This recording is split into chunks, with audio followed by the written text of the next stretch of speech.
ವಿದ್ಯಾರ್ಥಿಗಳೇ, ಇಂದು ಜಾಗತಿಕ ಸಾಹಿತ್ಯ ಪತ್ರಿಕೆಯಲ್ಲಿ ಘಟಕ 1 ಜಾಗತಿಕ ಸಾಹಿತ್ಯ ಪರಿಚಯ ಮತ್ತು ಪ್ರಮುಖ ಪ್ರಕಾರಗಳು.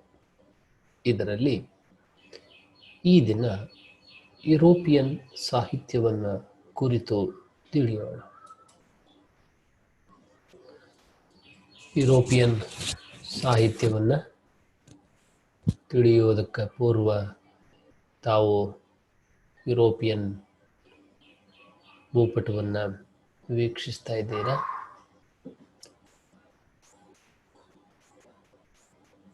ಇದಿಷ್ಟು ಯುರೋಪಿಯನ್ ಖಂಡಕ್ಕೆ ಸಂಬಂಧಪಟ್ಟಂಥದ್ದು.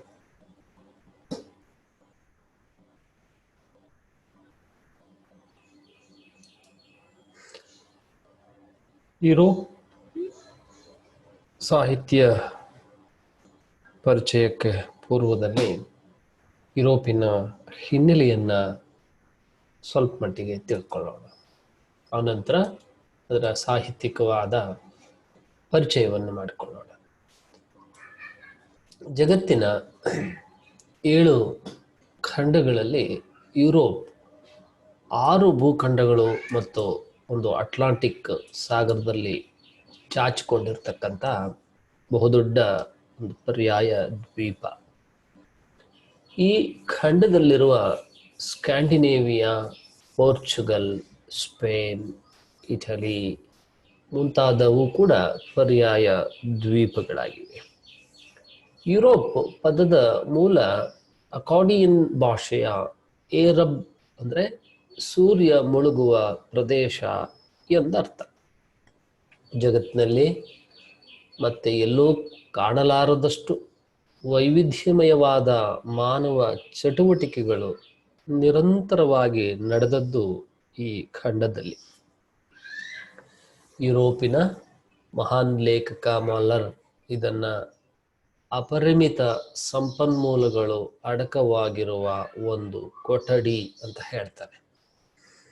ಅತ್ಯಾಧುನಿಕ ಕೈಗಾರಿಕೆಗಳ ಹಾಗೂ ಅಂತಾರಾಷ್ಟ್ರೀಯ ವ್ಯಾಪಾರ ವಾಣಿಜ್ಯ ಕ್ರಾಂತಿಯ ಒಂದು ಅಂಕುರಾರ್ಪಣ ಕೂಡ ಇಲ್ಲೇ ಆಗಿದ್ದು. ಯುರೋಪಿನಲ್ಲೇ ಜನ್ಮ ತಳೆದ ಸಾಂಸ್ಕೃತಿಕ, ರಾಜಕೀಯ, ಆರ್ಥಿಕ ವ್ಯವಸ್ಥೆಗಳು ಇವತ್ತು ಜಗತ್ತಿನ ಎಲ್ಲ ಭಾಗಗಳಿಗೆ ಹರಡಿರುವುದನ್ನು ನಾವು ಕಾಣ್ತೇವೆ. ಪ್ರಜಾಪ್ರಭುತ್ವ, ಸಮಾಜವಾದ, ವ್ಯಕ್ತಿ ಸ್ವಾತಂತ್ರ್ಯ, ಕ್ರಾಂತಿಯ ಮನೋಭಾವ ಹಾಗೂ ರಾಷ್ಟ್ರೀಯತೆ ಇದನ್ನು ಆಧರಿಸಿದ ರಾಷ್ಟ್ರಗಳು ಇಲ್ಲಿ ಜನ್ಮ ತಳೆದಿದ್ದಾವೆ.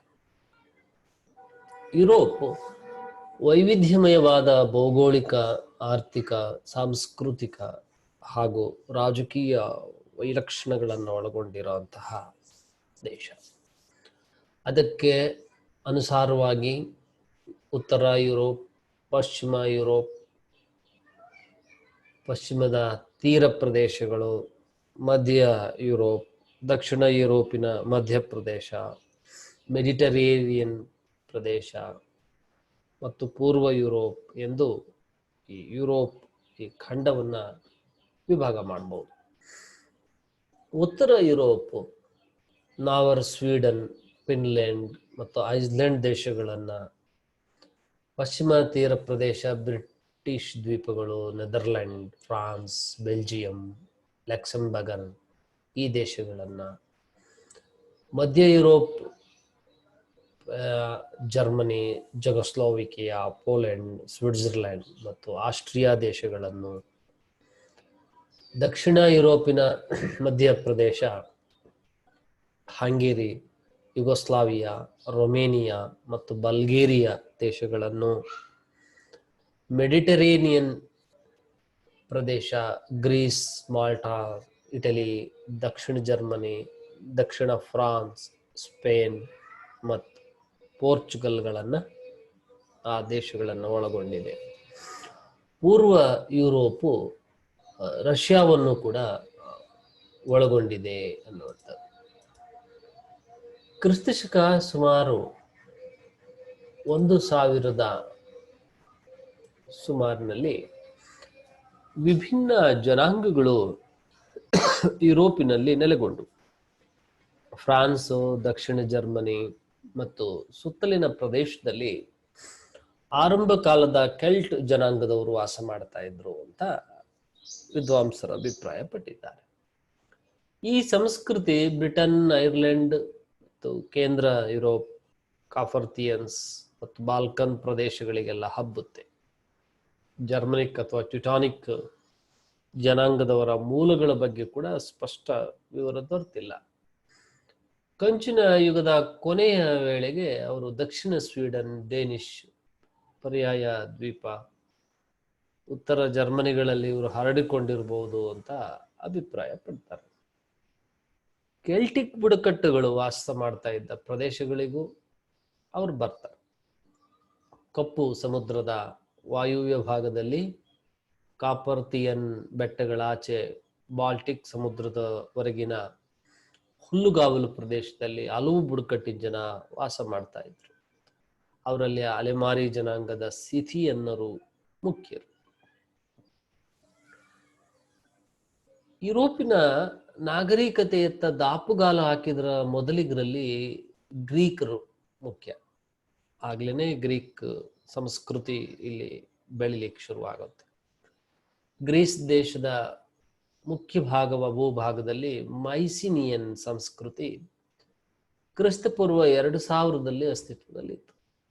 ಆಗ ಮೆಡಿಟರೇನಿಯನ್ ಪ್ರದೇಶದಿಂದ ಗ್ರೀಕರು ಇಂದಿನ ಗ್ರೀಸ್ಗೆ ವಲಸೆ ಬರ್ತಾರೆ. ಕ್ರಿಸ್ತಪೂರ್ವ 900ರಿಂದ ಗ್ರೀಕರ ಪ್ರಾಚೀನ ಮೂಲ ಸಂಸ್ಕೃತಿಯನ್ನ ಗುರುತಿಸಲಾಗ್ತಾ ಇದೆ. ಗ್ರೀಕರು ದೂರ ಪ್ರದೇಶಗಳಿಗೆ ಪ್ರವಾಸ ಮಾಡಿ ಏಷ್ಯಾದ ಹಲವು ಭಾಗಗಳಲ್ಲಿ ವಸಾಹತುಗಳನ್ನ ಸ್ಥಾಪಿಸ್ತಾರೆ. ಇದರಿಂದ ಅಂದ್ರೆ ಕಪ್ಪು ಸಮುದ್ರ, ಇಟಲಿ, ಉತ್ತರ ಆಫ್ರಿಕಾದ ಅನೇಕ ಕಡೆ ಇವರ ಸಾಂಸ್ಕೃತಿಕ ನೆಲೆಗಳು ತಲೆ ಎತ್ತವೆ. ಮಧ್ಯ ಏಷ್ಯಾದ ಮುಂದುವರೆದ ಸಂಸ್ಕೃತಿಗಳೊಡನೆ ಸಂಪರ್ಕವನ್ನ ಹೊಂದಿದ್ದ ಅವರು ಆ ಸಂಸ್ಕೃತಿಗಳ ಅನೇಕ ಉತ್ತಮ ಅಂಶಗಳನ್ನ, ವಿಚಾರಗಳನ್ನ ಪಶ್ಚಿಮ ಯುರೋಪಿಗೆ ತಂದು ಪ್ರಸಾರ ಮಾಡ್ತಾರೆ.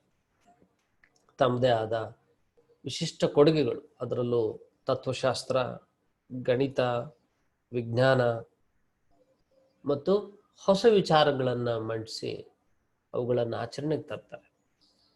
ಸಾಕ್ರಟಿಸ್, ಪ್ಲೇಟೋ, ಅರಿಸ್ಟಾಟಲ್, ಆರ್ಕಿಮಿಡಿಸ್ ಇಂತಹ ಜ್ಞಾನಿಗಳು ಜನ್ಮ ನೀಡಿ ಆ ಮೂಲಕ ಸಮಗ್ರ ಯುರೋಪಿಯನ್ ಸಂಸ್ಕೃತಿಗೆ ಒಂದು ಭದ್ರ ಬುನಾದಿಯನ್ನ ಹಾಕ್ತಾರೆ. ರೋಮನ್ ಸಂಸ್ಕೃತಿ ಅಂದ್ರೆ ಕ್ರಿಸ್ತಪೂರ್ವ 2ನೇ ಶತಮಾನದಲ್ಲಿ ಗ್ರೀಕರು ರೋಮನ್ನರ ಹತೋಟಿಗೆ ಬರ್ತಾರೆ. ಇಟಲಿಯಲ್ಲಿ ಆರಂಭಿಸಿ ಯುರೋಪಿನಲ್ಲಿ ವಿಸ್ತಾರವಾದ ಸಾಮ್ರಾಜ್ಯವನ್ನು ಕಟ್ತಾರೆ. ಗ್ರೀಕರು ಆರಂಭ ಮಾಡಿದ ಸಂಸ್ಕೃತಿಯ ಪ್ರಸಾರ ಕಾರ್ಯವನ್ನ ರೋಮನ್ನರು ಮುಂದುವರಿಸ್ತಾರೆ. ಅಷ್ಟೇ ಅಲ್ಲದೆ ರಾಜ್ಯ ವ್ಯವಸ್ಥೆ, ಮಿಲಿಟರಿ ವ್ಯವಸ್ಥೆ, ಕಾನೂನು ಇವೆಲ್ಲವುಗಳಲ್ಲಿ ತಮ್ಮದೇ ಆದ ಕೆಲವು ವಿಶಿಷ್ಟ ಕೊಡುಗೆಗಳನ್ನು ಇವರು ಕೊಡುತ್ತಾರೆ. ಹಲವು ಸಂಸ್ಕೃತಿಗಳ ಸಮನ್ವಯವನ್ನ ರೋಮನ್ನರು ಸಾಧಿಸ್ತಾರೆ. ಆ ಮೂಲಕ ಶಾಂತಿಯನ್ನ ಅಲ್ಲಿ ನೆಲೆಗೊಳಿಸ್ತಾರೆ. ಸಾಮ್ರಾಜ್ಯದಾದ್ಯಂತ ಮುಕ್ತ ವ್ಯಾಪಾರಕ್ಕೆ ಅವಕಾಶ ನೀಡಲಾಗಿತ್ತು. ರೋಮನ್ ಸಾಮ್ರಾಜ್ಯದಲ್ಲಿ ಕ್ರೈಸ್ತ ಧರ್ಮ ಉಗಮಗೊಂಡು ಯುರೋಪ್ನಲ್ಲಿ ಹರಡುತ್ತೆ. ಸಾಂಪ್ರದಾಯಿಕ ಗ್ರೀಕೋ ರೋಮನ್ ಪೇಗನ್ ಸಂಸ್ಕೃತಿ ಅವನತಿ ಹೊಂದಿ ಕ್ರಿಶ್ಚಿಯನ್ ಚರ್ಚ್ ಪ್ರಧಾನ ಶಕ್ತಿಯಾಗಿ ಪರಿಣಮಿಸುತ್ತೆ. ರೋಮನ್ ಸಾಮ್ರಾಜ್ಯದ ರಾಜಧಾನಿಯನ್ನ ಕಾನ್ಸ್ಟಂಟಿನೋಪಲ್ ನಗರಕ್ಕೆ ಕ್ರಿಸ್ತಶಕ 330ರಲ್ಲಿ ವರ್ಗಾಯಿಸ್ತಾರೆ. ರೋಮನ್ ಚಕ್ರಾಧಿಪತ್ಯ ಪೂರ್ವ ಮತ್ತು ಪಶ್ಚಿಮ ಭಾಗಗಳೆಂದು ಕ್ರಿಸ್ತಶಕ 395ರಲ್ಲಿ ಅದು ಒಡೆಯುತ್ತೆ. ಎರಡೂ ಭಾಗಗಳು ಅನಾಗರಿಕ ಜನಾಂಗಗಳ ದಾಳಿಗೆ ತುತ್ತಾಗ್ತವೆ. ಪಶ್ಚಿಮ ಸಾಮ್ರಾಜ್ಯದ ಜನಸಂಖ್ಯೆಯಲ್ಲಿನ ಇಳಿತ ಮತ್ತು ಅಧಿಕಾರ ವರ್ಗದವರ ಬಿಗಿ ಧೋರಣೆಗಳಿಂದ ಅದು ಕುಂದಿ ಹೋಗುತ್ತೆ. ಇದ್ರ ಜೊತೆಗೆ ಪಶ್ಚಿಮ ಮತ್ತು ಪೂರ್ವ ದಿಕ್ಕುಗಳಿಂದ ಧಾವಿಸಿ ಬಂದ ಅನಾಗರಿಕ ಬುಡಕಟ್ಟಿನವರು ಅದರ ಗಡಿಗಳನ್ನು ಹಿಂದಕ್ಕೆ ಸರಿಸ್ತಾ ಸಾಕ್ತಾರೆ. ಅಟ್ಟಲನ ನಾಯಕತ್ವದಲ್ಲಿ ಕ್ರಿಸ್ತಶಕ 451ರಲ್ಲಿ ಹೂಣರು ಪೂರ್ವ ಭಾಗದ ಸಾಮ್ರಾಜ್ಯಕ್ಕೆ ಮುತ್ತಿಗೆ ಹಾಕ್ತಾರೆ. ಒಂದೊಂದಾಗಿ ಯುರೋಪಿಯನ್ ಪ್ರದೇಶಗಳು ಅವರ ಅಧೀನವಾಗ್ತವೆ. ಬ್ರಿಟನ್ ದೇಶದ ಹ್ಯಾಂಜಲ್ಸ್, ಸ್ಯಾಕ್ಸನ್ಗಳ ಗಾಲ್ ಪ್ರದೇಶ, ವಿಸಿಗಾತ್ಸ್, ಬರ್ಗಂಡಿಯನ್ಸ್, ಫ್ರಾಕ್ಸ್ ಜನಾಂಗದವರ, ಇಟಲಿ, ಆಸ್ಟ್ರೋಗಾತ್ಸ್ ಮತ್ತು ಉತ್ತರ ಆಫ್ರಿಕಾದ ವಂಡಾಲರ ಒಂದು ಕೈವಶವಾಗುತ್ತೆ. ಹೀಗೆ ರೋಮನ್ ಸಾಮ್ರಾಜ್ಯ, ಹೆಚ್ಚಿನ ವಿವರಗಳಿಗೆ ನೀವು ರೋಮನ್ ಸಾಮ್ರಾಜ್ಯ ಅಂತ ಪ್ರತ್ಯೇಕವಾಗಿರ್ತಕ್ಕಂತಹ ಒಂದು ಲೇಖನವೇ ಇದೆ ಕನ್ನಡ ವಿಶ್ವಕೋಶದಲ್ಲಿ, ಆದಂತಹ ಗಮನಿಸಬೇಕು. ಅದು ನಾಶವಾಗಿ ಎಲ್ಲೆಲ್ಲೂ ಅಸ್ಥಿರತೆ ಏರ್ಪಟ್ಟರೂ ಕ್ರಿಶ್ಚಿಯನ್ ಚರ್ಚ್ ತನ್ನ ಐಕ್ಯತೆಯನ್ನು ಕಾಪಾಡಿಕೊಳ್ಳುತ್ತೆ. ಕ್ರಮೇಣ ಹಂತ ಹಂತವಾಗಿ ನಾಗರಿಕ ಜನಾಂಗದವರು ಕ್ರೈಸ್ತ ಧರ್ಮಕ್ಕೆ ಮತಾಂತರ ಹೊಂದೋದನ್ನು ನಾವು ಕಾಣ್ತೇವೆ. ಅಂತಿಮವಾಗಿ ಪೋಪ್ ಚಕ್ರಾಧಿಪತಿಯ ಸ್ಥಾನವನ್ನು ಕೊಡುವ ಒಂದು ಅಧಿಕಾರವನ್ನು ಪಡ್ಕೊಳ್ತಾನೆ. 6ನೇ ಶತಮಾನದಲ್ಲಿ ಲೊಂಬಾರ್ಡರು ಇಟಲಿ ಮೇಲೆ ಆಕ್ರಮಣ ಮಾಡಿದರೆ, 8ನೇ ಶತಮಾನದಲ್ಲಿ ಮುಸ್ಲಿಮರ ಸ್ಪೇನ್ ಮತ್ತು ಗಾಲ್ಗಳನ್ನು ಆಕ್ರಮಿಸಲು ಯತ್ನಿಸಿದಾಗ ಅವರ ಆಕ್ರಮಣವನ್ನು ಕ್ರಿಸ್ತಕ 732ರಲ್ಲಿ ಟೂರ್ಸ್ ಎಂಬಲ್ಲಿ ಚಾರ್ಲ್ಸನ್ ಮಾರ್ಟಲ್ ತಡೆದದ್ದು ಬಹಳ ಮುಖ್ಯವಾದ ಒಂದು ಘಟನೆ. ಅವನ ಮೊಮ್ಮಗ ಚಾರ್ಲ್ಸನ್ ಮೈನ್ ಇದನ್ನು ಜಯಪ್ರದವನ್ನಾಗಿ ಮುಂದುವರಿಸಿಕೊಂಡು ಕೇಂದ್ರ ಯುರೋಪ್ನಲ್ಲಿ ಇಬ್ರೋ ನದಿಯಿಂದ ಡ್ಯಾನ್ಯೂಬಿಯವರೆಗೆ ಒಂದು ಸಾಮ್ರಾಜ್ಯವನ್ನು ಸ್ಥಾಪನೆ ಮಾಡಿ ಕ್ರಿಸ್ತಶಕ 800ರಲ್ಲಿ ಪೋಪ್ 3ನೇ ಲಿಯೋನ ಹಸ್ತದಿಂದ ಕಿರೀಟ ಧಾರಣೆ ಮಾಡಿಕೊಂಡು ಪವಿತ್ರ ರೋಮನ್ ಚಕ್ರವರ್ತಿ ಎಂಬ ಕೀರ್ತಿಗೆ ಪಾತ್ರನಾಗ್ತಾರೆ. ಚಾರ್ಲ್ಸರ್ ಮೈನ್ ಸಾಮ್ರಾಜ್ಯ ಅವನ ಮೊಮ್ಮಕ್ಕಳ ಕಾಲದಲ್ಲಿ ಫ್ರಾನ್ಸ್ ಮತ್ತು ಜರ್ಮನಿ ಅಂತ ವಿಭಜನೆಯಾಗುತ್ತೆ. ಇಟಲಿ ಸಣ್ಣ ಸಣ್ಣ ಸಂಸ್ಥಾನಗಳಾಗಿ ಉಳಿಯುತ್ತೆ. ಇನ್ನು ಆಧುನಿಕ ಯುಗದ ಆರಂಭ ಅಂದರೆ 4 ಮುಖ್ಯವಾದ ಘಟನೆಗಳು ಯುರೋಪನ್ನ ಊಳಿಗಮಾನ್ಯ ಕಾಲದಿಂದ ಆಧುನಿಕ ಕಾಲಕ್ಕೆ ಕೊಂಡೊಯ್ತವೆ ಅಂತ ಹೇಳ್ತಾರೆ. ಒಂದು ಭೌಗೋಳಿಕ ಅನ್ವೇಷಣೆಗಳು, 2 ಪುನರುಜ್ಜೀವನ ಚಳವಳಿ, 3 ಧಾರ್ಮಿಕ ಸುಧಾರಣೆ, 4 ರಾಷ್ಟ್ರೀಯತೆ. ಅಂದರೆ ಅದರ ಆಧಾರದ ಮೇಲೆ ರಾಜ್ಯಗಳು ಉದಯ ಆಗಿತ್ತು. ಈ 4 ಘಟನೆಗಳು ಯುರೋಪನ್ನ ಆಧುನಿಕ ಕಾಲಕ್ಕೆ ಕೊಂಡೊಯ್ದು ಅನ್ನೋದು ಇದೊಂದು ಸುದೀರ್ಘವಾದದ್ದು. ನಾನು ಸ್ಥೂಲವಾಗಿ ನಿಮಗೆ ಹೇಳಿದ್ದೀನಿ. ಅಂದರೆ 15-16ನೇ ಶತಮಾನದ ಅವಧಿಯಲ್ಲಿ ಅಮೇರಿಕ ಮತ್ತು ಪೌರಾಸ್ತ್ಯ ದೇಶಗಳಿಗೆ ಒಂದು ಸಮುದ್ರ ಮಾರ್ಗವನ್ನು ಕಂಡುಹಿಡಿದು ಆ ಮೂಲಕ ಒಂದು ಹೊಸ ಯುಗ ಆರಂಭ ಆಯಿತು ಅನ್ನೋದು. ಇದನ್ನು ತಾವು ಯುರೋಪಿಯನ್ ಚರಿತ್ರೆ ಓದುವಾಗ ತಾವು ಗಮನಿಸಿರ್ತೀರ. ಅದನ್ನು ವಿಸ್ತೃತವಾಗಿ ನೀವು ಇತಿಹಾಸದ ಮೂಲಕ ತಿಳ್ಕೊಳ್ಳೋಕೆ ಪ್ರಯತ್ನ ಮಾಡಿ. ಇದಿಷ್ಟು ಯುರೋಪಿಯನ್ ಸಾಹಿತ್ಯಕ್ಕೆ ಪೂರಕವಾಗಿ ಅದರ ಹಿನ್ನೆಲೆ. ಈಗ ಯುರೋಪಿಯನ್ ಸಾಹಿತ್ಯವನ್ನು ಸಂಕ್ಷಿಪ್ತವಾಗಿ ಪರಿಚಯ ಮಾಡಿಕೊಳ್ಳೋಣ. ಯುರೋಪಿಯನ್ ಸಾಹಿತ್ಯ ಅದು ಅನೇಕ ಭಾಷೆಗಳ ಸಾಹಿತ್ಯವನ್ನು ಒಳಗೊಂಡಿರುವಂಥದ್ದು. ಆಧುನಿಕವಾಗಿರ್ತಕ್ಕಂತಹ ಏನು ಲಿಖಿತವಾದಂತಹ ಕೃತಿಗಳು ಬಹಳ ಪ್ರಮುಖವಾದದ್ದು. ಅದರಲ್ಲಿ English, Spanish, French, Dutch, Polish, German, Italian ಮತ್ತು ಆಧುನಿಕ ಗ್ರೀಕ್, ಜಕ್ ಮತ್ತು ರಷ್ಯನ್, ಸ್ಕ್ಯಾಂಡಿನೇವಿಯನ್ನರು, ಐರಿಷ್, ಈ ಎಲ್ಲ ಭಾಷಿಕರ ಕೃತಿಗಳು ಇದರಲ್ಲಿ ಸೇರಿಕೊಂಡಿವೆ. ಪ್ರಾಚೀನ ಗ್ರೀಕ್, ಲ್ಯಾಟಿನ್, ಓಲ್ಡ್ ನಾರ್ಸ್ ಮತ್ತು ಮಧ್ಯಕಾಲೀನ ಫ್ರೆಂಚ್ ಮತ್ತು ನವೋದಯದ ಇಟಾಲಿಯನ್, ಟಸ್ಕನ್ ಉಪಭಾಷೆಗಳಲ್ಲಿ ಪ್ರಮುಖ ಶಾಸ್ತ್ರೀಯ ಮತ್ತು ಮಧ್ಯಕಾಲೀನವಾಗಿರ್ತಕ್ಕಂಥ ಕೆಲವು ಟ್ರೆಡಿಷನ್ ಅಥವಾ ಸಂಪ್ರದಾಯಗಳಿರೋದನ್ನು ಕಾಣ್ತೇವೆ. ಪಾಶ್ಚಾತ್ಯ ಸಾಹಿತ್ಯ ಎಂದೂ ಕರೆಯಲ್ಪಡುವ ಯುರೋಪಿಯನ್ ಸಾಹಿತ್ಯ, ನಾವು ಯಾವುದನ್ನು ವೆಸ್ಟರ್ನ್ ಅಂತ ಕರಿತಾ ಇದ್ದೇವೆ ಅಥವಾ ಪಾಶ್ಚಿಮಾತ್ಯ ಅಂತ ಅದಕ್ಕೆ ಇನ್ನೊಂದು ಅರ್ಥ ಯುರೋಪಿಯನ್ ಸಾಹಿತ್ಯ. ಯುರೋಪಿಯನ್ ಸಾಹಿತ್ಯವನ್ನೇ ವೆಸ್ಟರ್ನ್ ಲಿಟ್ರೇಚರ್ ಅಂತ ಕರಿತೇವೆ. ಇದರಲ್ಲಿ ಯುರೋಪಿಯನ್ ಭಾಷೆಗಳಲ್ಲಿ ಪಾಶ್ಚಾತ್ಯ ಸಂಸ್ಕೃತಿ ಸಂದರ್ಭದಲ್ಲಿ ಅನೇಕ ಭೌಗೋಳಿಕ, ಐತಿಹಾಸಿಕ ಹಿನ್ನೆಲೆಗಳಿಗೆ ಅನುಗುಣವಾಗಿ ಆಯಾಯ ಭಾಷೆಗಳಲ್ಲಿ ರಚಿತವಾಗಿರ್ತಕ್ಕಂಥ ಒಂದು ಸಾಹಿತ್ಯ.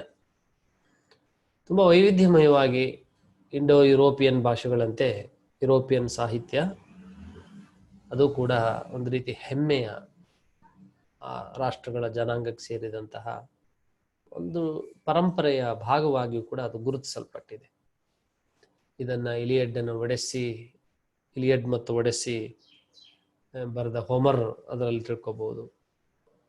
ಐನೆಡ್ ಬರೆದಂತ ವರ್ಜಿಲ್, ಡಿವೈನ್ ಕಾಮಿಡಿ ಬರೆದ ಡಾಂಟೆ, ಕಂಟರ್ಬರಿ ಟೇಲ್ಸ್ ಬರೆದ ಚಾಸರ್, ಇವೆಲ್ಲ ಯುರೋಪಿಯನ್ ಸಾಹಿತ್ಯದ ಬಹುದೊಡ್ಡ ಕೃತಿಗಳು. ಸಾಮಾನ್ಯ ಸಾಹಿತ್ಯ ಪರಂಪರೆ ಮೂಲಭೂತವಾಗಿ ಪ್ರಾಚೀನ ಗ್ರೀಸ್ ಮತ್ತು ರೋಮ್ನಲ್ಲಿ ಹುಟ್ಟುಕೊಂಡಿದೆ. ಇದನ್ನ ಕ್ರಿಶ್ಚಿಯನ್ ಧರ್ಮ ಕಾಪಾಡಿ, ಅದನ್ನು ಪರಿವರ್ತನೆ ಮಾಡಿ, ಅದನ್ನ ಪ್ರಸಾರ ಮಾಡಿ,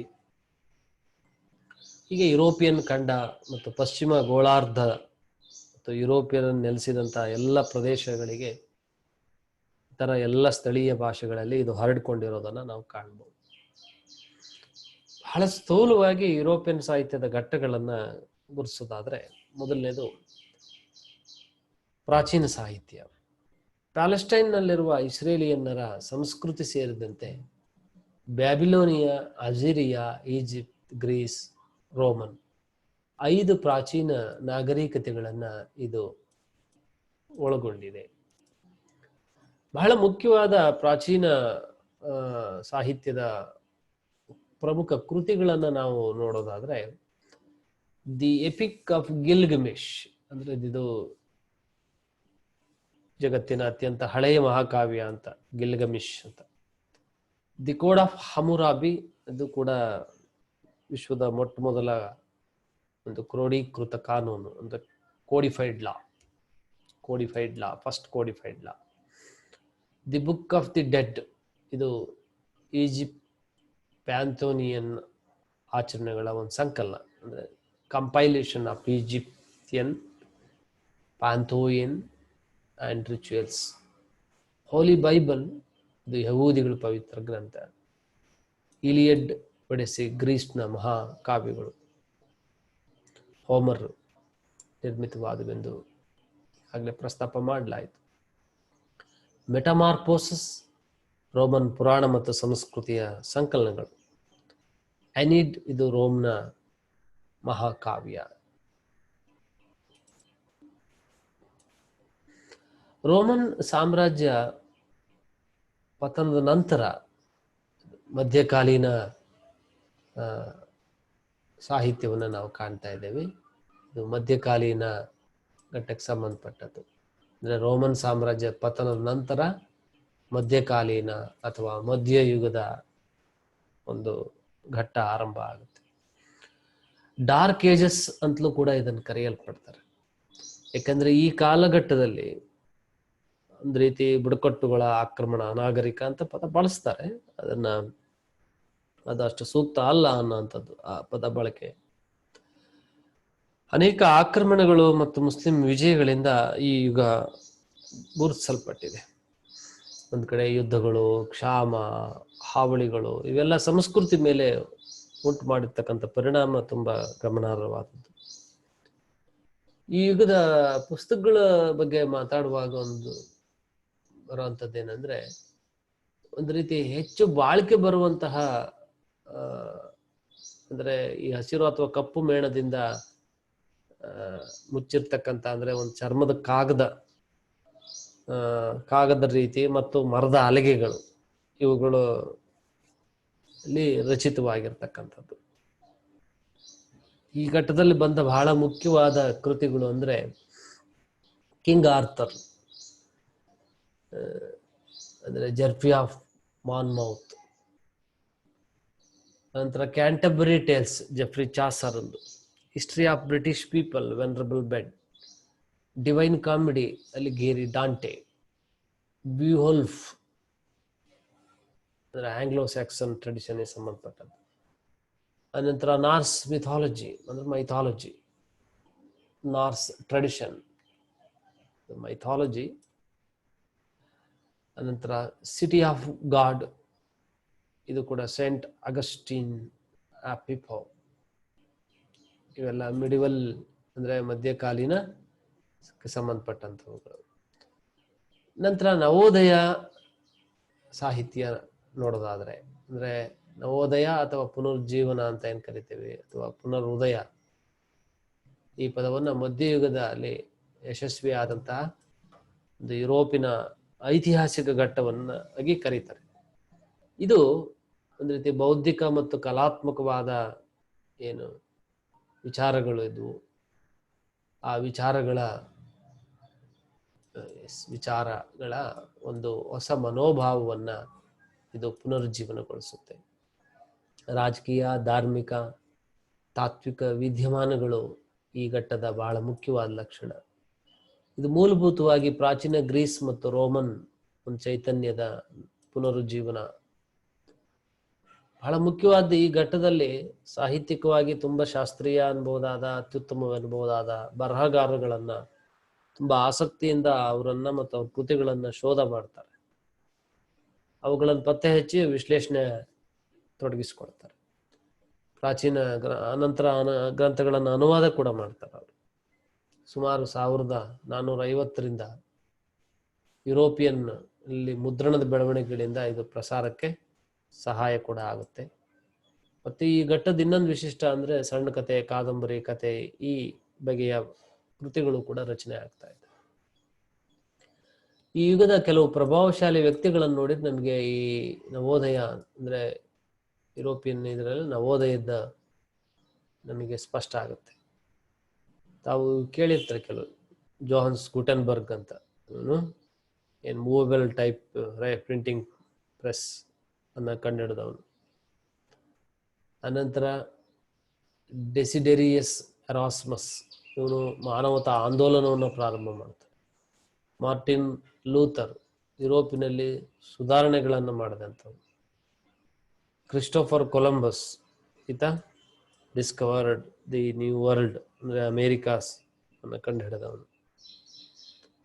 ಅಂದ್ರೆ ಈ ಅನಂತರ ಇನ್ನೊಂದು ಕ್ರಿಸ್ಟೋಫರ್ ಮಾರ್ಲೋ, ಈತ ಡಾಕ್ಟರ್ ಫಾಸ್ಟಸ್ ಎಂಬುದನ್ನು ಬರೆದಂಥವನು.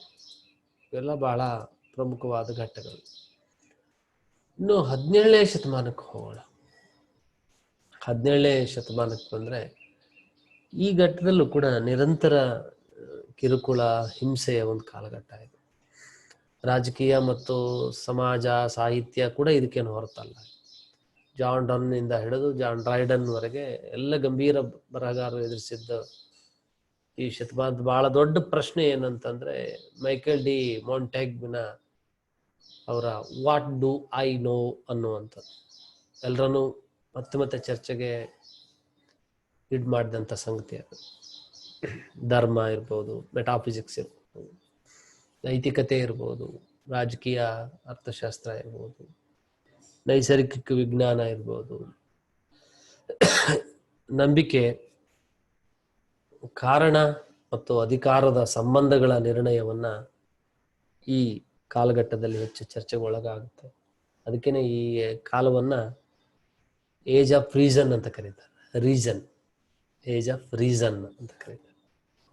ಈ ಅವಧಿಯಲ್ಲಿ ಕೆಲವು ಯುರೋಪಿಯನ್ನಿನ ಅತ್ಯುತ್ತಮ ಕೃತಿಗಳನ್ನು ನಾವು ನೋಡೋಣ. ಒಂದು ಡಿಸ್ಕೋರ್ಸ್ ಆನ್ ಮೆಥಡ್ಸ್ ಅಂತ ರೆನೆ ಡೆಸ್ಕಾರ್ಟೆಸ್ ಒಂದು, ಅನಂತರ ಪೆನೀಸ್ ಅನ್ನುವಂಥದ್ದು ಬ್ಲೈಸ್ ಪಾಸ್ಕಲ್, ಅನಂತರ ದಿ ಕಂಪ್ಲೀಟ್ ಎಸೇಸ್ ಫ್ರಾನ್ಸಿಸ್ ಬೇಕನ್ದು, ಲೆವಿಯಾಥನ್ ಥಾಮಸ್ ಹಾಬ್ಸ್ಂದು, ಇಫಿಜೆನಿ ಜೀನ್ ರೈಸಿನ್ದು, ಅಬ್ಸಲೋಮ್ ಜಾನ್ ಡ್ರೈಡನ್ದು, the tragedies William Shakespeare, Don ಕ್ವಿಕ್ಕೋರ್ಸ್ ಅಂದರೆ Don Quixote Miguel de Cervantes, life is a dream Pedro Calderon, paradise lost John Milton. ಕೆಲವೆಲ್ಲ ಕೇಳಿರ್ತೀರ ನೀವು, ಪ್ಯಾರಡೈಸ್ ಲಾಸ್ಟ್ ಜಾನ್ ಮಿಲ್ಟನ್ ಹೆಸರು ಕೇಳಿರ್ತೀರ. ಅನಂತರ ಟ್ರಾಜಿಡಿ ಬಂದರೆ ಶೇಕ್ಸ್ಪಿಯರ್ ಬಗ್ಗೆ ಕೇಳಿರ್ತೀರ. ಅನಂತರದಲ್ಲಿ ನೀವು ಈ ಡಿಸ್ಕೋರ್ಸ್ ಮೆಥಡ್ಸ್ ಎಲ್ಲ ಮುಖ್ಯವಾದಂಥವು ಈ ಒಂದು ಯುಗದಲ್ಲಿ ಅಂತ ಹೇಳ್ಬೋದು. ಇನ್ನು 18ನೇ ಶತಮಾನ ಸಾಹಿತ್ಯ ನೋಡೋಣ. 18ನೇ ಶತಮಾನವನ್ನ ಎರಡು ಮುಖ್ಯ ಅಂಶಗಳು ಪ್ರಭಾವಿಸಿದ್ದಾವೆ. ಒಂದು ಕಾರಣ ಅನ್ನೋದು, ಇನ್ನೊಂದು ಉತ್ಸಾಹ ಅನ್ನೋದು, ಇದು ಬಹಳ ಮುಖ್ಯ. ಅಂದ್ರೆ ಇಲ್ಲಿ ಈಗ ಕಾಲಘಟ್ಟದಲ್ಲಿ ವೈಯಕ್ತಿಕ ಸಂಬಂಧಗಳ ಒಂದು ಬೆಳವಣಿಗೆ ಇರ್ಬೋದು, ಧಾರ್ಮಿಕವಾದ ಉತ್ಸಾಹ ಇರ್ಬೋದು, ಭಾವನೆಗಳನ್ನು ಗೌರವಿಸೋದು, ಆರಾಧಿಸೋದಿರ್ಬೋದು, ಅಥವಾ ಆ ಥರದ ಸಂವೇದನೆಗಳನ್ನು ಉತ್ತೇಜನ ಮಾಡೋ ಅಂಥದ್ದು ಈ ಕಾಲದಲ್ಲಿ ಇದೆ. ಮತ್ತೆ ಸಾಹಿತ್ಯದಲ್ಲಿ ತರ್ಕಬದ್ಧ ಆಲೋಚನೆಗಳು, ವಿಡಂಬನೆ, ವಾದ ಇತ್ಯಾದಿಗಳಿಂದಾಗಿ ಈ ಕಾಲಘಟ್ಟದ ಸಾಹಿತ್ಯ ಸರಳ ಗದ್ಯ ಇಲ್ಲಿ ಪ್ರಾಧಾನ್ಯತೆ ಪಡ್ಕೊಂಡು ಬೆಳೆದು ಬಂದಿರುತ್ತೆ. ಈ ಅವಧಿಯಲ್ಲೂ ಕೂಡ ವಿಶ್ವ ದರ್ಜೆಯ ಬಹಳ ದೊಡ್ಡ ಕೃತಿಗಳೆಲ್ಲ ಇಲ್ಲಿ ಪ್ರಕಟ ಆಗಿದ್ದಾವೆ. ರಾಬಿನ್ಸನ್ ಕ್ರೂಸೋನ ಡೇನಿಯಲ್ ಡೆಫೋ ಇರ್ಬೋದು, a tale of the tub Jonathan Swift ಇರ್ಬೋದು, an essay on understanding Alexander Pope ಒಂದು, ಎನ್ಸೈಕ್ಲೋಪೀಡಿಯಾ ಡೆನಿಸ್ ಡೆಡರೋಟ್ ಒಂದು, elegy written a country churchyard ಇರ್ಬೋದು, ಅಂದರೆ ಥಾಮಸ್ ಕ್ರೇ, ಕ್ಯಾಂಡೈಡ್ ವಾಲ್ಟೇರ್ ಎಂದು, ಸೋಷಿಯಲ್ ಕಾಂಟ್ರಾಕ್ಟ್ ಥಿಯರಿ ಇದು Jean Jacques Rousseau ಒಂದು, ಅನಂತರದ್ದು ಸ್ಕಾಟಿಷ್ನ ಆಡ್ಭಾಷೆಯಲ್ಲಿ ಕವನಗಳು ಅಂದರೆ ಪೊಯಮ್ಸ್ ಆಫ್ ಸ್ಕಾಟಿಷ್ ಡೈಲೆಕ್ಟ್ ಇದು Robert Burns, the sorrows of young Werther Johann Wolfgang von Goethe ಒಂದು, dictionary of the English language ಸೋಮಿಯಲ್ Johnson. ಇವೆಲ್ಲ ಈ ಕಾಲಘಟ್ಟದಲ್ಲಿ ಬಂದ ಪ್ರಮುಖ ಕೃತಿಗಳು. ಇನ್ನು 19ನೇ ಶತಮಾನ ಸಾಹಿತ್ಯ ನೋಡೋಣ. 19ನೇ ಶತಮಾನ ಈ ಎಲ್ಲ ಘಟ್ಟಗಳಿಗಿಂತ ಬಹಳ ಮುಖ್ಯವಾದಂಥದ್ದು. ಈ ಘಟ್ಟದಲ್ಲಿ ಆಧುನಿಕ ಸಾಹಿತ್ಯಿಕವಾದ ಪ್ರವೃತ್ತಿಗಳು ಕಾಣಿಸ್ಕೊಳ್ಳಕ್ಕೆ ಶುರುವಾಗ್ತವೆ. ರಚನಾತ್ಮಕ ಯುಗ ಎನಿಸಿ ಇದು ಪ್ರಾಮುಖ್ಯತೆ ಪಡೆದಿದೆ. ಈ ಘಟ್ಟದ ಬಹಳ ಮುಖ್ಯವಾದ ಪ್ರಭಾವಗಳು ಅಂದರೆ ರೊಮ್ಯಾಂಟಿಸಮ್ಮು, ಸಾಂಕೇತಿಕತೆ ಸಿಂಬಾಲಿಸಮ್, ರಿಯಾಲಿಸಮ್ ವಾಸ್ತವತಾವಾದ ಅಥವಾ ವಾಸ್ತವಿಕತೆಗಳು. ಆಧುನಿಕ ಸಾಹಿತ್ಯದಲ್ಲಿ ಈ ರೊಮ್ಯಾಂಟಿಸಮ್, ಸಾಂಕೇತಿಕತೆ, ವಾಸ್ತವಿಕತೆ, ಈ ಚಳವಳಿ ಅಥವಾ ಈ ಸಿದ್ಧಾಂತಗಳು ಪ್ರತಿಫಲಿಸಿರೋದನ್ನು ನಾವು ಕಾಣ್ಬೋದು. ಮತ್ತು 20ನೇ ಶತಮಾನದ ಅನೇಕ ಸಾಮಾಜಿಕ ಆರ್ಥಿಕ ಸಂಗತಿಗಳು 19ನೇ ಶತಮಾನದಲ್ಲೇ ನಿರ್ಧಾರಿತ ಆಗಿರೋದನ್ನು ಕೂಡ ನಾವಿಲ್ಲಿ ಗುರುತಿಸ್ಬೋದು. ಈ ಘಟ್ಟದ ಪ್ರಮುಖ ಲೇಖಕರಂದ್ರೆ ಮತ್ತು ಅವ್ರ ಕೃತಿಗಳನ್ನು ನೋಡೋದಾದ್ರೆ ವಿಲಿಯಂ ವರ್ಡ್ಸ್ವರ್ತ್ ಲಿರಿಕಲ್ ಬ್ಯಾಲೆಟ್ಸ್, ಇದು ಕನ್ನಡಕ್ಕೂ ಟ್ರಾನ್ಸ್ಲೇಷನ್ ಆಗಿದೆ. CR ಅರವಿಂದ್ ತೆಲಿಮಟ್ಟೆ ಅವರು ಇದನ್ನು ಟ್ರಾನ್ಸ್ಲೇಷನ್ ಮಾಡಿದರೆ ತಾವು ಓದ್ಬೋದು. ಅನಂತರ ಸ್ಯಾಮ್ಯುಯಲ್ ಟೇಲರ್ ಕೋಲ್ರಿಡ್ಜ್ ಅಂದರೆ ST ಕೋಲ್ರಿಡ್ಜ್ ಅಂತ ಹೇಳ್ತೇವೆ, the rime of the ancient mariner ಅನ್ನುವಂಥದ್ದು ಕೋಲ್ರಿಡ್ಜ್ ಎಂದು. ಅನಂತರ ಜಾನ್ ಕಿಟ್ಸ್ದು ಓಡ್ ಟು ಸೈಕ್ ಅನ್ನುವಂಥ ಜಾನ್ ಕಿಟ್ಸ್ ಎಂದು. ನಂತರ PB ಶೆಲ್ಲಿ ಅಂತ ಹೇಳ್ತೀವಲ್ಲ, ಪರ್ಸೀವ್ ಬೈ ಶೆಲ್ಲಿ, ಓಡ್ ಟು ದಿ ವೆಸ್ಟ್ ವಿಂಡ್ ಅನ್ನುವಂಥದ್ದು PB ಶೆಲ್ಲಿದು. ಲಾರ್ಡ್ ಬೈರನ್ದು ಡಾನ್ ಜುವಾನ್ ಅನ್ನುವಂಥದ್ದು. ಅನಂತರ ದಾಸ್ತೋವ್ಸ್ಕಿ ಅಂದರೆ ಫೈಡ್ಯೂರೋ ದಾಸ್ತೋವ್ಸ್ಕಿ ಅಂತ, ಕ್ರೈಮ್ ಅಂಡ್ ಪನಿಷ್ಮೆಂಟ್, ಬಹಳ ಮುಖ್ಯವಾದಂಥ ಕೃತಿಗಳು. ಏನಾದರೂ ವಿಶ್ವ ಸಾಹಿತ್ಯದ ಪರಿಚಯ ಮಾಡ್ಕೊಳ್ಬೇಕು ಅಂದರೆ ನೀವು ಲಿರಿಕಲ್ ಬ್ಯಾಲೆಡ್ ಅಂತ ಕೃತಿ ಇರ್ಬೋದು, ಅಥವಾ ಕ್ರೈಮ್ ಅಂಡ್ ಪನಿಷ್ಮೆಂಟ್ ಅಂತ ಕೃತಿಗಳನ್ನು ನೀವು ಓದಲೇಬೇಕಾಗತ್ತೆ. ಬಹಳ ಮುಖ್ಯವಾದಂತಹ ಕೃತಿಗಳು ಇವೆಲ್ಲ. ಕೆಲವು ಕನ್ನಡದಲ್ಲೂ ಅನೇಕವು ಟ್ರಾನ್ಸ್ಲೇಷನ್ ಆಗಿದ್ದಾವೆ, ಅವುಗಳನ್ನು ಅಧ್ಯಯನ ಮಾಡಿ. ಇನ್ನು ಕೆಲವು ಕೃತಿಗಳಿದ್ದಾವೆ ಈ ಕಾಲದಲ್ಲಿ ಬಂದಂಥವು. ಅನಂತರ Jane Austen the sense and sensibility ಅನ್ನುವಂಥದ್ದು. ನಂತರ ಗೈ ಡಿ ಮೌಪಾಪಾಸ್ಮೆಂಟನ ದಿ ಡೈಮಂಡ್ ನೆಕ್ಲೆಸ್ ಅನ್ನುವಂಥದ್ದು. ಜಾರ್ಜ್ ಎಲಿಯಟ್ನ ಮಿಡಲ್ ಮಾರ್ಚ್ ಅನ್ನುವಂಥದ್ದು, ಮಿಡಲ್ ಮಾರ್ಚ್. ಚಾರ್ಲ್ಸ್ ಡಿಕೆನ್ಸನ a tale to two cities ಅನ್ನುವಂಥದ್ದು. ಥಾಮಸ್ ಆರ್ಡಿಯ desperate remedies. Leo Tolstoy war and peace, ಯುದ್ಧ ಮತ್ತು ಶಾಂತಿ ಅಂತ ಕನ್ನಡಕ್ಕೆ ಟ್ರಾನ್ಸ್ಲೇಷನ್ ಆಗಿದೆ. ತಾವು ಅದನ್ನು ಓದಬೇಕು, ಓದಲೇಬೇಕಾದ ಬಹಳ ಮುಖ್ಯವಾದ. ಟಾಲ್ಸ್ಟಾಯ್ ಕಥೆಗಳು ಓದಿದ್ದೀರಾ? ಅದರ ಕಾದಂಬರಿಯನ್ನು ಓದಲಿಕ್ಕೆ ಪ್ರಯತ್ನ ಮಾಡಿ. ವಾರ್ ಅಂಡ್ ಪೀಸ್ ಬಹಳ ಜಗತ್ತಿನ ಅತ್ಯಂತ ಶ್ರೇಷ್ಠ ಕೃತಿಗಳಲ್ಲಿ ಒಂದು. ನಂತರ ಆಂಟನ್ ಚೆಕೋವ್ನ ಚೆರ್ರಿ ಆರ್ಚರ್ಡ್ ಅಂತ, ಹೆನ್ರಿಕ್ ಇಬ್ಸನ್ನ ಎನಿಮಿ ಆಫ್ ದಿ ಪೀಪಲ್ ಅಂತ, ಗುಸ್ಟಾವ್ ಫ್ಲಬರ್ಟನ ಮೇಡಮ್ ಬೋವರಿ ಅನ್ನುವಂಥದ್ದು, ಇವಾನ್ ತುರ್ಗೆನೆವ್ನ ಫಾದರ್ಸ್ ಅಂಡ್ ಸನ್ಸ್ ಅನ್ನುವಂಥದ್ದು, Emile Zola la comedie humaine ಅನ್ನುವಂಥದ್ದು. ಎಮಿಲಿ ಜೋಲಾ ಕನ್ನಡ ಪ್ರೋಗ್ರೆಸಿವ್ ರೈಟರ್ಸ್ಗೆ ಇನ್ಫ್ಲೂಯೆನ್ಸ್ ಆಗಿರ್ತಕ್ಕಂಥವನು. ಇಲ್ಲಿ ಈ ಕೆಲವು ಕೃತಿಗಳನ್ನು ಗಮನಿಸಬೇಕು. ಇನ್ನು 20ನೇ ಶತಮಾನಕ್ಕೆ ನಾವು ಪ್ರವೇಶ ಮಾಡೋದಾದ್ರೆ ಇಲ್ಲಿ ಒಂದು ರೀತಿ ವೈಯಕ್ತಿಕವಾದ ವ್ಯಕ್ತಿತ್ವ ಇರ್ಬೋದು, ಮಾನಸಿಕ ಒಂದು ಸ್ಥಿರತೆ ಬಗ್ಗೆ 19ನೇ ಶತಮಾನದಲ್ಲಿದ್ದ ನಂಬಿಕೆ ಮತ್ತು ಅದರ ಬಗೆಗಿನ ಅನುಮಾನಗಳು ಮತ್ತು ಮನುಷ್ಯನ ಸಮಸ್ಯೆಗಳಿಗೆ ತಾತ್ವಿಕ ಧಾರ್ಮಿಕವಾದ ಪರಿಹಾರಗಳನ್ನು ಆಳವಾಗಿ ಪ್ರಶ್ನೆ ಮಾಡೋದು ಈ ಘಟ್ಟದಲ್ಲಿ ಶುರು ಆಗುತ್ತೆ. ನಾನಂದ್ರೆ ಇಡೀ ಒಂದೊಂದು ಘಟ್ಟವನ್ನು ಒಂದೊಂದು ಸೂತ್ರ ರೂಪದಲ್ಲಿ ಒಂದು ಮಾತಿನಲ್ಲಿ ಹೇಳಕ್ ಪ್ರಯತ್ನ ಮಾಡಿದೆ. ಇದು ತುಂಬಾ ವಿಸ್ತಾರವಾದದ್ದು, ತಮಗೆ ಗೊತ್ತಿದೆ. ಕನ್ನಡ ಸಾಹಿತ್ಯ ಚರಿತ್ರೆ ಅಂದ್ರೆ ಎಷ್ಟು ಸುದೀರ್ಘವಾದದ್ದು, ಹಾಗೆ ಭಾರತದ ಸಾಹಿತ್ಯ ಅಂದ್ರೆ ಎಷ್ಟೆಲ್ಲ ಭಾಷೆ, ಎಷ್ಟೆಲ್ಲ ಸಾಹಿತ್ಯ, ಏನೆಲ್ಲ ಯಾವ್ಯಾವ ಕಾಲಘಟ್ಟದಲ್ಲಿ ಬೆಳೆದು ಬಂದಿದೆ. ಹಾಗೇನೆ ಬೇರೆ ಬೇರೆ ದೇಶದ ಸಾಹಿತ್ಯವೂ ಹಾಗೆ ಯುರೋಪಿಯನ್ದು ಅಷ್ಟು ವಿಸ್ತಾರವಾಗಿರೋ ಅಂಥದ್ದು. ನಿಮಗೆ ಅದರ ಒಂದು ಪ್ರವೇಶಕ್ಕೆ ಅಪೇಗೆ ಆಸಕ್ತಿಯನ್ನು ಕೆರಳಿಸಿ ನೀವು ಓದ್ಕೊಳ್ಳಿ ಅನ್ನೋದು ಗಮನದಲ್ಲಿಟ್ಕೊಂಡು ನಾನು ಬಹಳ ಸಂಕ್ಷಿಪ್ತವಾಗಿ ನಿಮ್ಮ ಮುಂದೆ ಇಡ್ತಾ ಇದ್ದೇನೆ. ಬರಹಗಾರರು ಈ ಕಾಲದಲ್ಲಿ ತಮ್ಮ ಬರವಣಿಗೆಯಲ್ಲಿ ಒಂದು ರಾಜಕೀಯ ಬದ್ಧತೆ, ಪೊಲಿಟಿಕಲ್ ಕಮಿಟ್ಮೆಂಟ್ ಇರೋದನ್ನು ನಾವು ಕಾಣ್ಬೋದು. ಈ ಘಟ್ಟದ ಮುಖ್ಯ ಲೇಖಕರು ಕೃತಿಗಳನ್ನು ನೋಡೋದಾದ್ರೆ Joseph Conrad heart of darkness ಅನ್ನುವಂಥದ್ದು, ನಂತರ ಫ್ರಾಂಕ್ ಬಾಮ್ ಒಂದು ವಿಸ್ವರ್ಡ್ ಆಫ್ ಓಸ್ ಅನ್ನುವಂಥದ್ದು, ರುಡ್ಯಾರ್ಡ್ ಕಿಪ್ಲಿಂಗ್ ಇಂದು jungle book, Jack London call of the wild ಅಂತ, Henry James the golden bowl, H.G. Wells war of the worlds, ನಂತರ Gertrude ಸ್ಟೈನ್ದು ಇದು 3 lives ಅಂತ, Ezra found ಒಂದು, ಇದು ಬಹಳ ಎಜ್ರಾ ಫೌಂಡ್, ಎಕ್ಸಾಲ್ಟೇಷನ್ಸ್ ಅಂತ, D.H. ಲಾರೆನ್ಸ್ ಇದು ಬಹಳ ಪ್ರಸಿದ್ಧವಾದ ದಿ